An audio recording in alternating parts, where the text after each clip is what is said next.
अगर आप UPSC mains की तैयारी कर रहे हैं तो ये वीडियो आपके लिए है, चाहे 2026 में चाहे 2027 में, क्योंकि मैं स्टेप बाय स्टेप तरीके से ये बताने वाला हूं कि GS1 जनरल स्टडीज 1 इस सिलेबस को कैसे हमने ब्रेक डाउन करना है अपनी पढ़ाई के लिए। अगर मैं आपको बुक्स की लिस्ट दे देता हूं तो आप लोग कहोगे हाँ thank you sir, in book से पढ़ लेते हैं और पेपर हो जाएगा। नहीं, ऐसा कभी नहीं होता है। मेंस की प्रिपरेशन में 3 लेयर्स होती हैं। उन 3 लेयर्स में से सबसे पहली लेयर होती है सिलेबस का टॉपिक, दूसरी लेयर होती है प्रीवियस ईयर क्वेश्चन मेंस के, मेंस की बात कर रहा हूं तो तकरीबन 10 या इवन 15 साल के, ठीक है, प्रीवियस ईयर क्वेश्चन। और तीसरा current events slash issues, current events slash issues. ये जो फॉर्मूला है ये फॉर्मूला कंटेंट बनाने के लिए है, और कंटेंट बनाना पहला स्टेप है। अगर आप आंसर राइटिंग के बारे में जानना चाहते हो तो प्लीज आंसर राइटिंग नीचे कमेंट कर देना, और मैं आंसर राइटिंग के ऊपर जल्दी एक बहुत बड़ा इनिशिएटिव लेके आ रहा हूं। डेली बेसिस पे आंसर राइटिंग करवाऊंगा यूट्यूब के ऊपर। लेकिन आज मैं कंटेंट के बारे में बात करना चाहता हूं। हमें पढ़ना क्या चाहिए, हमें कौन से क्वेश्चंस को आंसर करने की प्रैक्टिस करनी चाहिए, ये मैं आपको समझाऊंगा मेरे 4 यूपीएससी मेंस के एक्सपीरियंस, 2 इंटरव्यू के एक्सपीरियंसेस के बेसिस पे, जितने सक्सेसफुल कैंडिडेट्स को मैंने मेंटर किया है उनके एक्सपीरियंसेस के बेसिस पे ये सब चीजें मैं आपसे डिस्कस करूंगा। हर सब्जेक्ट में हर टॉपिक हर पिलर इंपॉर्टेंट नहीं है। जैसे इकोनॉमी की अगर मैं बात करूंगा तो इकोनॉमी के कुछ सब्जेक्ट या टॉपिक ऐसे हैं जो इतने डायनेमिक है जिसमें 5 साल से पुराने पीवाईक्यू इंपॉर्टेंट नहीं है।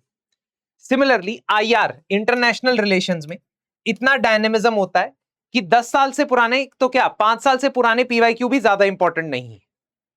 तो ऐसा धोखा मत खा जाना कोई तुम्हें बताएगा कि पीवाईक्यू करके चले जाओ तो मेंस हो जाएगा, ये हर सब्जेक्ट में नहीं होगा। लेकिन पीवाईक्यू से मुझे थीम पता चलेगी, और पीवाईक्यू से जब मुझे थीम पता चलेगी तो मैं उसको कवर करवाऊंगा। आगे वीडियो के अंदर मैं ये भी बताऊंगा कि मैंने एक एक्सेल शीट बनाई है, उस एक्सेल शीट के अंदर मैं ये डिस्कस कर चुका हूं कि कितनी थीम्स या माइक्रो थीम्स आपको कवर करनी चाहिए।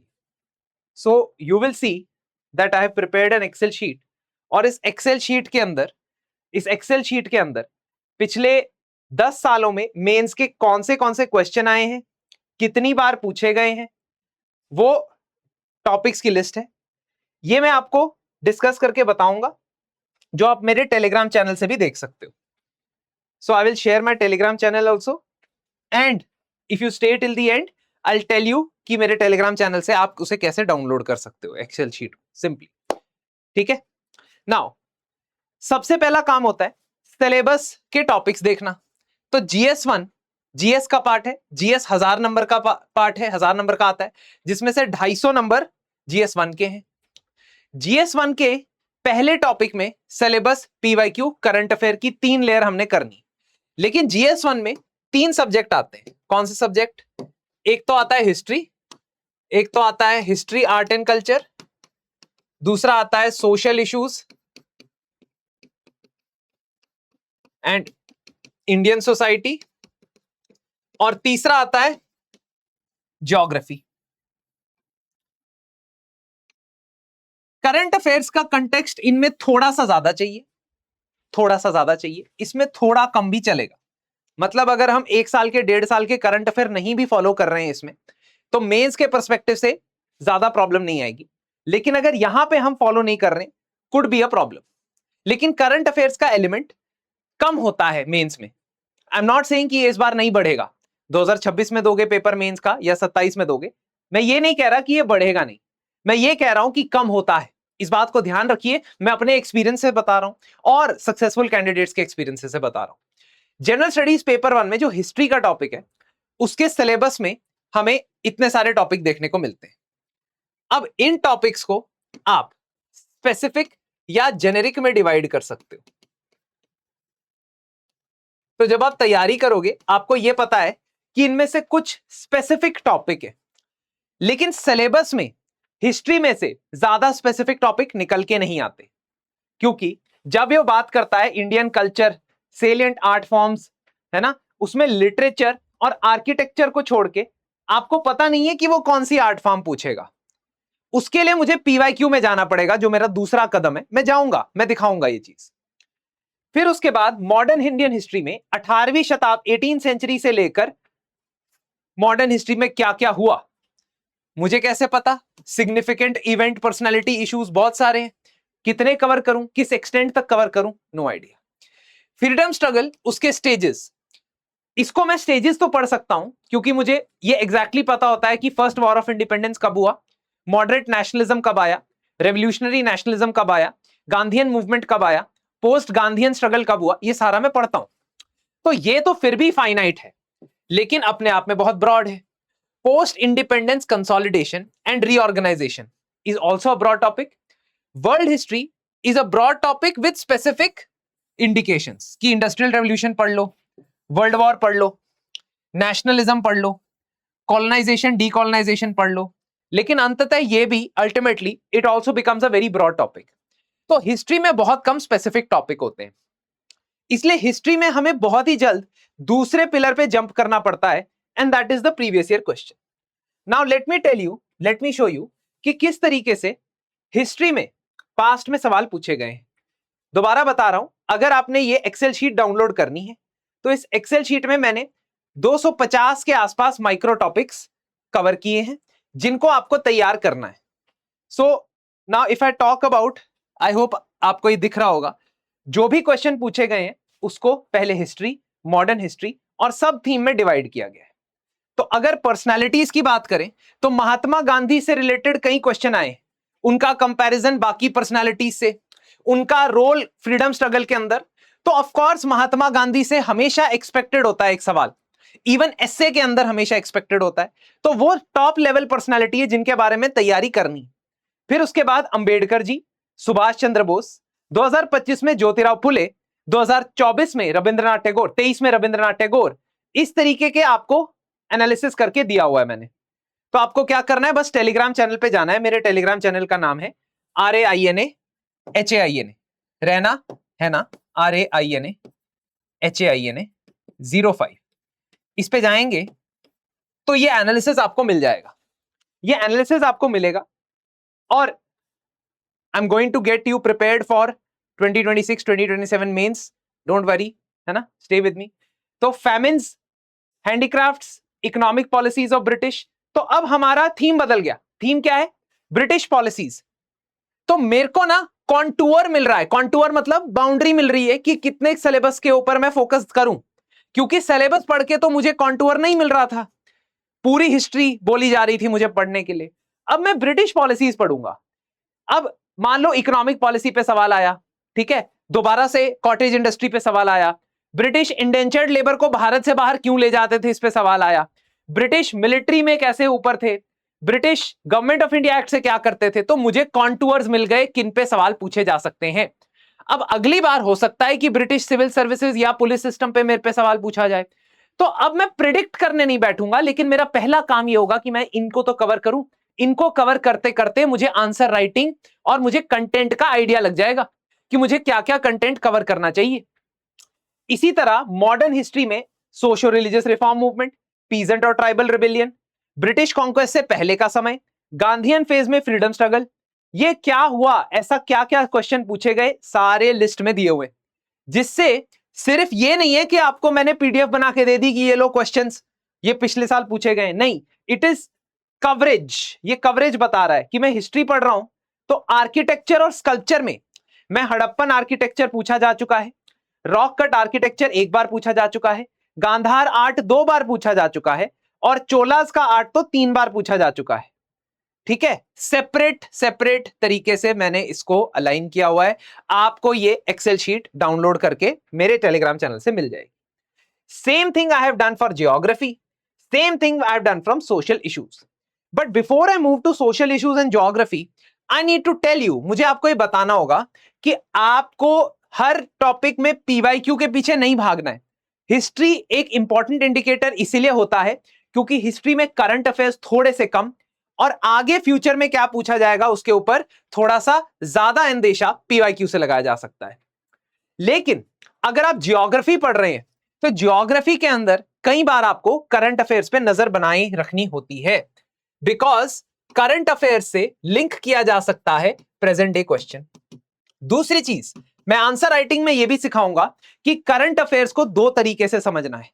एक, करंट अफेयर्स में कोई खबर न्यूज में आई है, खबर आई है, बहुत बड़ा इशू है, जैसे अरावलीज का इशू है, तो अरावलीज का इशू अपने आप में एक मेंस का क्वेश्चन बन सकता है, लेकिन अरावलीज के इशू को करंट अफेयर के एग्जाम्पल के तौर पे भी इस्तेमाल किया जा सकता है।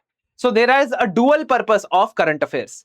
वन, क्वेश्चन पूरा का पूरा उसमें से पूछा जाए, और दूसरा, उस करंट अफेयर को मैं अपने आंसर में एग्जाम्पल के तौर पे इंट्रोड्यूस कर सकूं। अब जब ज्योग्राफी को देखते हैं ना, तो ज्योग्राफी में कुछ स्पेसिफिक टॉपिक निकल के आते हैं जो हिस्ट्री में कम थे, जैसे अर्थक्वेक, सुनामी, वॉल्केनिक एक्टिविटी और साइक्लोन। अगर मैं बहुत ही सेंसिबल इंसान हूं तो मैं कम से कम ये चार तो फिनोमेना पढ़ के ही जाऊंगा अच्छी तरीके से, एक्सटेंसिवली। और यही मेरे साथ भी हुआ 2025 के अंदर, जब मैंने स्टूडेंट्स को बताया कि ऐसे सिलेक्टिव टॉपिक आते हैं, तो सुनामी के ऊपर सवाल आया, और सुनामी के ऊपर सवाल आने के चांसेस और तब बढ़ जाते हैं जब करंट अफेयर्स में होता है। 2021 में जब मैंने मेंस दिया था, तो ये पूछा गया था कि वॉल्केनिक एक्टिविटी कहां कहां हुई है भारत में, sorry world wide, in the year 2020, है ना। आई थिंक वो 21 के लिए पूछा गया था। खैर, जो भी हो, आप ये देख सकते हो कि इसको लिंक किया जाता है फिर विद द करंट अफेयर्स। तो ज्योग्राफी के अंदर जब हम पढ़ते, इसमें भी हमारा यही कॉन्सेप्ट है, हमने स्पेसिफिक टॉपिक निकालने और उनको तो पढ़ना ही पढ़ना है। जैसे आइस कैप्स के लिए और वाटर बॉडीज के लिए मैंने 2 से 3 पेजर नोट्स बनाए हुए थे। अगर आप जानना चाहते हो कि वो नोट्स कैसे बने थे, तो कमेंट सेक्शन में मुझसे पूछ सकते हो। 2 पेजर 1 पेजर नोट्स, है ना। आप बोलोगे सर एआई से बना देंगे, एआई पेपर नहीं ना लिखेगा आपका, एआई से बना देंगे इज द सोल प्रिंसिपल, जिसकी वजह से बहुत सारी चीजें जो आप कॉम्प्रिहेंशन आपको पढ़ना होता है, बहुत लंबे लंबे टेक्स्ट पढ़ने होते हैं, उससे स्टूडेंट्स को परेशानी होती है। मैंने पहले भी चेतावनी दी थी, अगर आप मेरा कोई पुराना वीडियो निकाले तो मैं बार बार ये कहता जा रहा हूं कि एआई हमारे लंबे सेंटेंसेस पढ़ने और लंबे पैराग्राफ्स को पढ़ने की क्षमता को डिप्लीट करता जा रहा है, और ऑफ कोर्स लंबे वीडियोस देखने।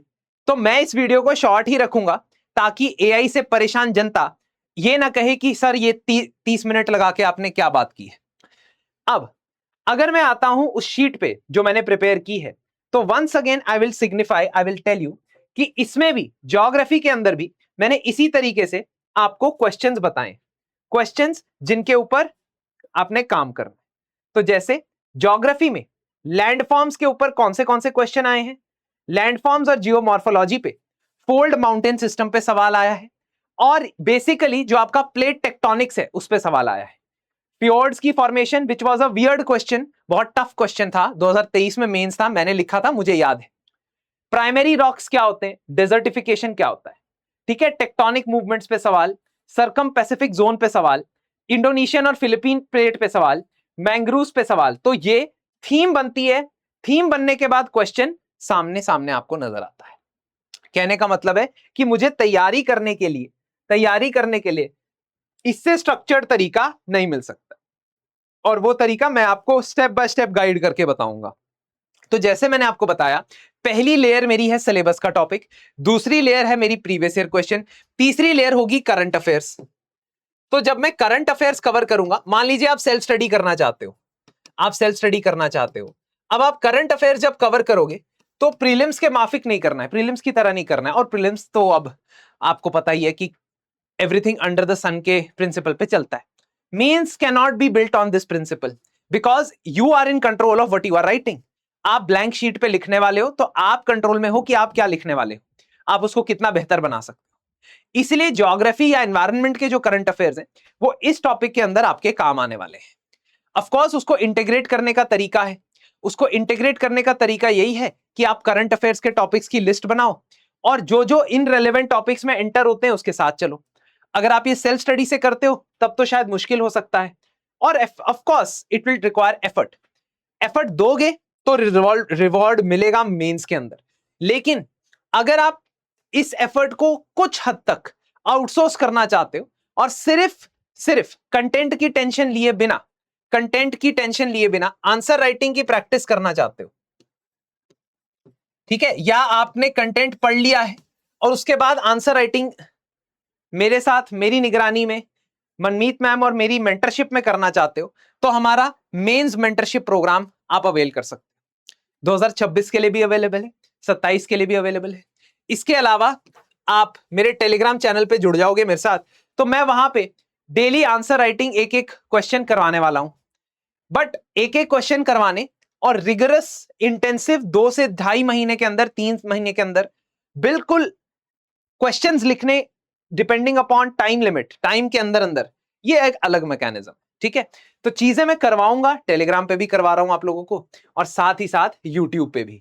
तो अब ज्योग्राफी के बाद नेक्स्ट जो टॉपिक आता है वो आता है सोशल इश्यूज का, या social issues and Indian society का। Social issues and Indian society को अगर आप देखोगे तो इसमें स्पेसिफिक टॉपिक है। स्पेसिफिक टॉपिक बोले तो विमेन और विमेन ऑर्गेनाइजेशंस का क्या रोल है भारत में, मल्टीपल टाइम्स इस पे सवाल पूछा जा चुका है। ठीक है, population and associated issues, hot topic for this year. Why? Because once again you saw that the state of Andhra Pradesh declared that we will be providing 50,000 rupees, 30,000 rupees for the third child, 40,000 rupees for the fourth child. We saw that they also reduced, उन्होंने क्या किया, उन्होंने जो restriction लगाते थे, वो restriction लगाते थे कि अगर पंचायती राज का चुनाव लड़ना है तो 2 से ज्यादा बच्चे नहीं होने चाहिए, गवर्नमेंट जॉब चाहिए तो 2 से ज्यादा बच्चे नहीं होने चाहिए, वो रिस्ट्रिक्शन हटा दिए। तो एक तरीके से एक डेमोग्राफिक क्राइसिस देखने को मिल रहा है सदर्न इंडिया में। तो पॉपुलेशन और उससे इश्यूज कैसे मॉडिफाई हुए हैं आज के समय में, इस पे सवाल आपसे पूछा जा सकता है। ठीक है, तो इसमें बहुत सारे स्पेसिफिक टॉपिक भी है, जैसे सेकुलरिज्म, कम्युनलिज्म और रीजनलिज्म का टॉपिक काफी स्पेसिफिक है। ग्लोबलाइजेशन का भारत के समाज पे क्या इंपैक्ट पड़ता है, ये स्पेसिफिक टॉपिक है। लेकिन इसमें क्वेश्चन आते हैं टफ। मतलब मुझे आज तक जो भी टफ क्वेश्चन दिखे हैं ओवरऑल, वो मुझे सबसे ज्यादा सोशल इश्यूज इंडियन सोसाइटी में दिखे हैं। मैं आपको दिखाता हूं कुछ सैंपल्स, कुछ एग्जांपल्स। अगर मैं सोशल इश्यूज और इंडियन सोसाइटी के क्वेश्चन देखूं तो मैं आपको बताता हूं वहां क्वेश्चन कैसे आते हैं। क्वेश्चन पूछा जाता है दैट इंडिया में इंटरकास्ट मैरिजेस तो कम थी ही, लेकिन इंटर रिलीजियस मैरिजेस और भी कम है ना, और वो भी intercaste marriages amongst the upper caste, ये पूछा जाए। फिर मेरे से ये पूछा गया पेपर में that mobile phones are replacing child cuddling, बताओ भाई क्यों। ठीक है, ट्राइबल कम्युनिटीज और ट्राइब्स के ऊपर मल्टीपल सवाल आते हैं। सोसाइटी में पूछा गया that India has small cultural pockets of little India, Bharat में छोटी छोटी कल्चरल पॉकेट्स है ऑफ स्मॉल इंडिया, इसके ऊपर सवाल आता है। तो जैसा कि मैं आपको बता पा रहा हूं, आई होप आप समझ रहे हो कि जो क्वेश्चंस है वो बहुत बहुत ही ज्यादा ओपन एंडेड है और उसमें काफी जानकारी चाहिए। जैसे growing fast food industries versus health concerns में इंडिया का एक्सपीरियंस पूछा गया, लेकिन जब तक आपको ये चीजें नहीं पता होंगी कि इकोनॉमिक सर्वे किस तरीके से, economic survey ultra process foods के बारे में बात करता है, और अगर इकोनॉमिक सर्वे बात करता है तो उसके बाद सवाल भी देखने को मिलता है, which means there is a linkage between the current affairs and the social issues as well. ये सारे लिंकेजेस डेवलप करने में वक्त लग सकता है, टाइम लग सकता है। मैं ये चाहता हूं कि आप ये टेंशन मुझे आउटसोर्स कर दो, मैं आपको असिस्ट करूंगा, चाहे टेलीग्राम चैनल पे आप चाहते हो हेल्प, चाहे यूट्यूब पे चाहते हो। I will try to assist you in the content part. First of all देखो, आंसर राइटिंग में 3 इंपॉर्टेंट कंपोनेंट है, content, actual answer writing practice and testing. ठीक है, इन्हीं के ऊपर हम काम करने वाले हैं। हमारा एक सेशन आने वाला है सून, जिसमें हम आंसर राइटिंग इस वाले कंपोनेंट पे काम करेंगे, यूट्यूब पे रोज डेली बेसिस पे, यूट्यूब पे इस वाले कंपोनेंट पे, आंसर राइटिंग कंपोनेंट पे काम करेंगे। और उस सेशन का नाम होगा MVP session, mains value addition protocols. Mains value addition protocol में हम डेली बेसिस पे यहां लाइव या रिकॉर्डेड डिस्कशन करेंगे ऑफ अ क्वेश्चन, और अप्रोच देखेंगे उस क्वेश्चन की कैसे करनी। लेकिन अब इसी तरीके से आप अगर चाहते हो कि प्रीवियस ईयर क्वेश्चंस जो हैं उनकी लिस्ट मेरे पास बनी हुई है, मैं अपने टेलीग्राम चैनल पे शेयर करता हूं। More importantly what I need to tell you is कि आपका मेरे से सवाल होगा, सर सोर्सेज कहां से पढ़े, है ना। अगला सवाल बहुत ही जेन्युइन सवाल है कि सर ये सब पढ़ेंगे कहां से। दिक्कत दोस्तों पता है क्या है, कि इसकी एक किताब हो ही नहीं सकती, इसका डायनेमिज्म कुछ इस प्रकार का है कि इसकी किताब होने के बहुत मुश्किल चांसेस, आप किसी कोचिंग इंस्टीट्यूट के नोट्स पढ़ लो, that can be a standard base, बहुत अच्छी बात है, इंडियन सोसाइटी, सोशल इश्यूज, किसी भी कोचिंग इंस्टीट्यूट के नोट्स पढ़ लो, लेकिन वो किताब से पढ़ के मेरे आंसर हो जाएंगे, मैं आंसर लिख पाऊंगा, ये कभी भी नहीं होगा। ये I learned it the hard way 2019 में जब मैंने पहला मेंस दिया, तो मैं भी बताई गई किताबें पढ़ के गया था जो उस वक्त बहुत चलती थी, एक भी क्वेश्चन नहीं आया उसमें से, क्योंकि करंट अफेयर्स एक टूल है अपने आंसर को एनहेंस करने का, करंट अफेयर्स पे बेस्ड आंसर नहीं आते, क्वेश्चन नहीं आते, questions don't come, questions don't fully 20 में से आपको current affairs based 5 question 4 question मिलेगा, उसके अलावा हमें इन्हीं चीजों पे काम करना है। आखिरी चीज जो आंसर राइटिंग में मैं आपको सिखाऊंगा वो होगा फ्रेमवर्क, लेकिन ये कंटेंट का लेक्चर है, इसलिए कंटेंट के ऊपर मैं बात कर रहा हूं। तो हमने कंटेंट अगर बिल्ड करना है, if we have to build the content, we'll once again go to the 3 pillars that I talked about. First is the syllabus topic. Syllabus topic में स्पेसिफिक टॉपिक आइडेंटिफाई करें, सोशल इश्यूज में जैसे कि regionalism, communalism, ये specific topic है, geography में जैसे cyclone, tsunamis, landslides, ये फिनोमेना स्पेसिफिक टॉपिक है, हिस्ट्री में कुछ हद तक आर्किटेक्चर स्पेसिफिक है, लेकिन वो भी बहुत ब्रॉड हो जाता है, क्योंकि एक थीम जो मैंने आपको बताई डायनेस्टिक आर्ट, ये हमेशा ही प्रोमिनेंट रहती। अब पहले क्या होता था कि गुप्ता, मौर्य, ये इनके ऊपर सवाल आते थे, अब चंदेल आर्ट, राजपूत आर्ट पे भी सवाल आते हैं, तो इसका मतलब ये होलिस्टिकली कवर करना है, ये होलिस्टिकली कवर करना है। हो सकता है कि वहां पे बहुत टेक्निकल सवाल आ जाए, जैसे चंदेल स्कल्पचर के बारे में सवाल आ गया, लेकिन वो वंस अगेन वो भी उससे उसी क्वेश्चन की तरह होता है जैसे वो क्वेश्चन जो आपसे पेपर में पूछे जाते हैं about random things in prelims, वो क्वेश्चंस कट ऑफ नहीं डिसाइड करते हैं, उनको छोड़ देना चाहिए, छोड़ देना बेहतर होता है, नहीं तो जैसा आपने देखा कंट्रोवर्सी इमर्ज होती है, और कंट्रोवर्सी इमर्ज होगी तो मेंस में कंट्रोवर्सी इमर्ज करके उसको रियलाइज करना बहुत मुश्किल, ठीक है। करंट इवेंट्स और issues is the final layer, but GS1 में इसकी थोड़ी कम जरूरत पड़ती है, GS2 और 3 में थोड़ी ज्यादा पड़ती है, इसीलिए मैं GS2 का वीडियो आपसे नेक्स्ट वीडियो में डिस्कस करूंगा। वंस अगेन एक बार रिमाइंडर दे देता हूं, मेरा टेलीग्राम चैनल है रहना है ना 05, अगर आप GS मेंस मेंटरशिप प्रोग्राम में आते हो तो daily answer writing, S classes, 1-to-1 mentorship मेरे और डॉक्टर मनमीत मैम के साथ 2026 के लिए भी अवेलेबल है, 2027 के लिए भी अवेलेबल है, जिसमें ऑफ कोर्स प्रीलिम्स की भी प्रैक्टिस होगी, आपकी मेंस की भी टेस्ट होंगे, है ना, तो वो एक कंपोनेंट सेपरेट है। 2027 के लिए अगर आप तैयारी कर रहे हो, 2027 के लिए we have a bounce back mentorship as well. धन्यवाद, और आप अगर नेक्स्ट वीडियो चाहते हो GS2 लिख दो, कल के कल आपको वो वीडियो दिख जाएगा। धन्यवाद।